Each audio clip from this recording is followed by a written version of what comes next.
Do you know, I was having a chat with my son Miles a short while ago, and the subject came round to respect. And Miles told me that I had helped damage his respect for me. And one of the things, it's actually not something I would have necessarily, and actually didn't, connect with it at the time. But when he was younger, he has ADHD. He would throw his controller if he got stuck at a particular point in the game. It would invariably break into pieces, and Danny would come riding along to the rescue and fix it. And two reasons I did that. One, I didn't want him to be without his controller, and two, I'm too tight to buy a new one. So I thought, why pay out for something I can repair? And I often did repair them. And I repaired models, I repaired toys, I repaired his bed more times than I care to remember.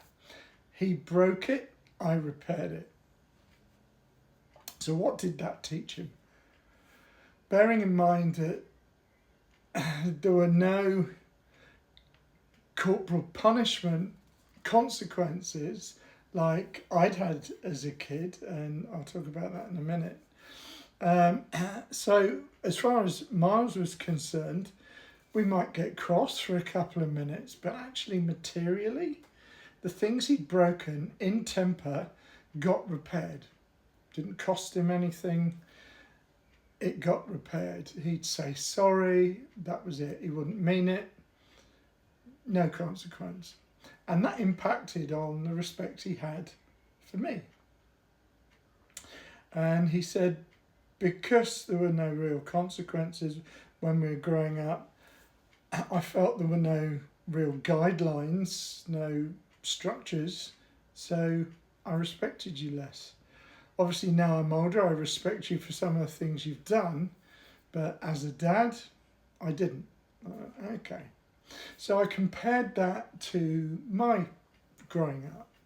Now, my dad had a fierce temper, and he would shout and scream at us children. As soon as we'd make a noise, he would shout and yell at us.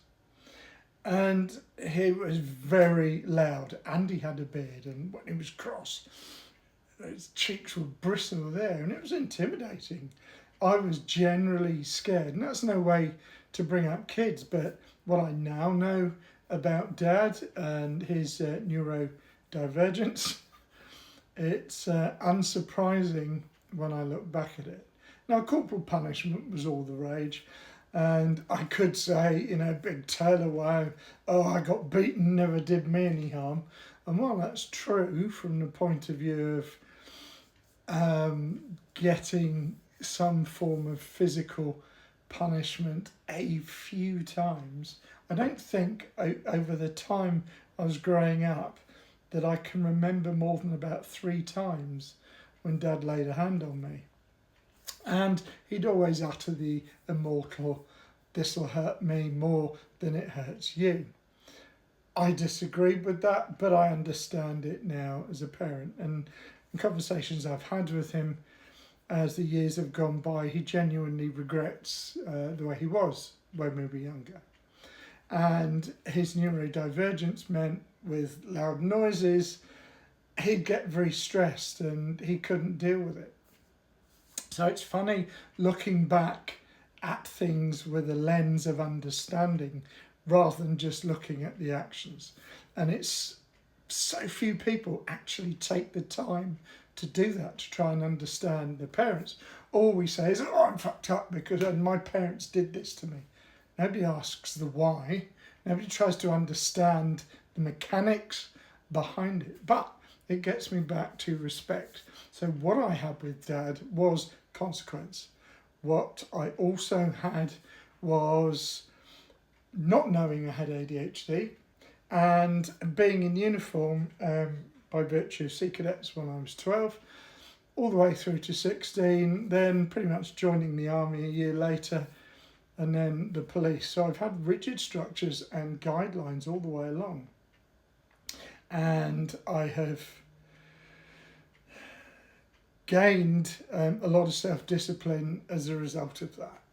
But a lot of the ethics that I put into it was because I didn't want to let my father down. I've always strived hard because I didn't want to, and mum obviously, I didn't want to let my parents down.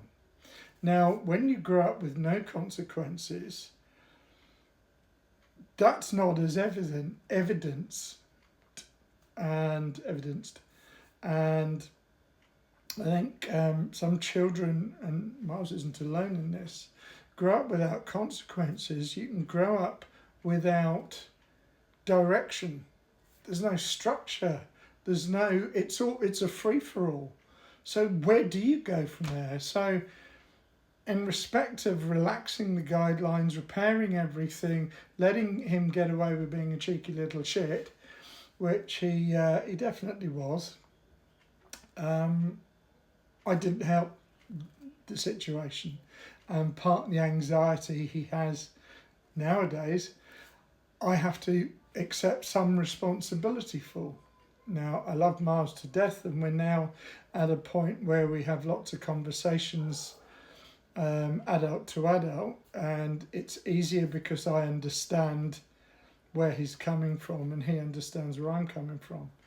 And now we've got the fractious teenage years out the way, which are very destructive for our relationship.